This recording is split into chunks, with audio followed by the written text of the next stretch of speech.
Di toko-toko, di mana-mana kan ada CCTV. Yang ngerawat itu bukanlah yang hebat-hebat. Justru karyawan toko yang masa setiap ada diperlukan CCTV yang terkait untuk pembuktian Polri, semuanya ngadat gitu.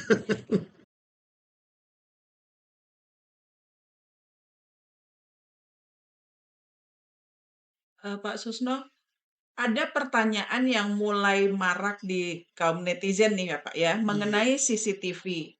Kenapa sih, ini kenapa sihnya dalam tanda kutip ya, kenapa sih kasus yang menyerempet atau menyangkut Polri. tentang Polri, Ya. kok CCTV ini selalu kondisinya sakit ya Pak?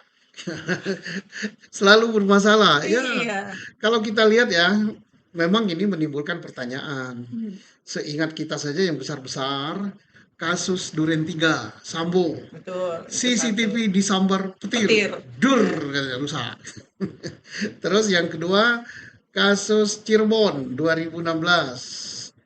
Eh, CCTV katanya nggak bisa dibuka. Nah, nggak bisa apa karena manusianya kurang kemampuan, atau CCTV-nya yang ngambek, atau apa nggak jelas, tapi nggak bisa dibuka. Ya. Terus terakhir kasus Apip ya, Ya, anak kasus Afif. anak bocah SMP yang meninggal di jembatan di Kota Padang yang katanya meloncat, dugaan keluarga dianiaya. Nah, ini CCTV yang di mana anak-anak ini dikumpulkan di salah satu polsek di Padang katanya overload. Nah, ini CCTV ini aneh juga ya. Mungkin CCTV-nya takut sama polisi gitu. Kalau di kantor Ngumpet polisi ya. ngumpet banyak ngadat. Nah, hendaknya ini jangan terjadi seperti ini. Perlulah dibeli CCTV, jangan yang KW 3 atau KW 4 gitu kan. Beli CCTV yang bagus, kemudian harus diadakan perawatan gitu. Nah, harusnya kan ada ya Pak yang bertanggung jawab untuk merawat atau mengecek setiap saat. Iya, harus ada. Kan Hmm, di divisi Polri itu ada di telematika ya, ya. yang membawahi bidang elektronik ini, elektronik peralatan yang memang harus ngontrol. Nah, oh kalau nggak ada, misalnya hanya ada di Mabes atau di Polda, di Polres nggak ada, di Polsek nggak ada. Bisa saja dengan memberikan pelatihan. Pelatihan kepada mereka, dan itu tidak sulit-sulit amat. Di toko-toko di mana-mana kan ada CCTV. Yang ngerawat itu bukanlah yang hebat-hebat. Justru karyawan toko yang tamatan SD apa SMP gitu. Nggak sulit gitu. Hanya waktu tertentu dilihat dia berfungsi apa tidak. Kemudian kalau sudah overload mungkin dihapus supaya mulai merekam yang baru lagi. Yang dihapus itu yang memang tidak ada kepentingan gitu. Oh ini sudah biasa-biasa saja. Nah, ini harus dipelihara, jangan sampai punya CCTV tapi nggak berfungsi, hanya pajangan aja gitu. Ya, Berarti harusnya di Polri itu ada dong Pak yang memang bertugas untuk ada, mengecek setiap saat. ada. Yang terkait dengan permasalahan hukum yaitu cybercrime ya, itu terkait dengan masalah hukum ya.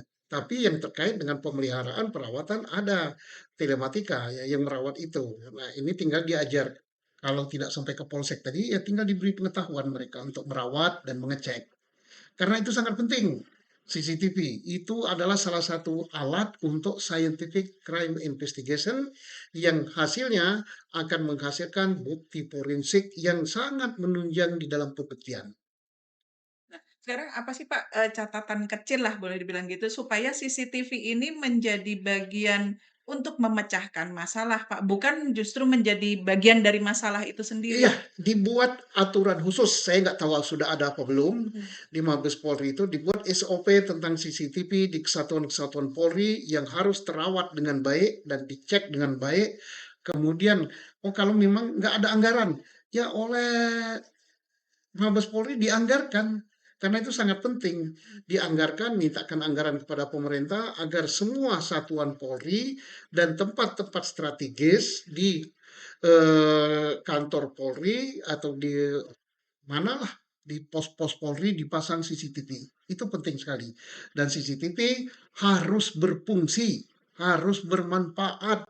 Masa setiap ada diperlukan CCTV yang terkait untuk pembuktian Polri, semuanya ngadat gitu. Ya itu kan menjadi stigma yang Tanda kurang tanya, baik ya Pak tanda ya. tanya. Jadi capnya kurang baik.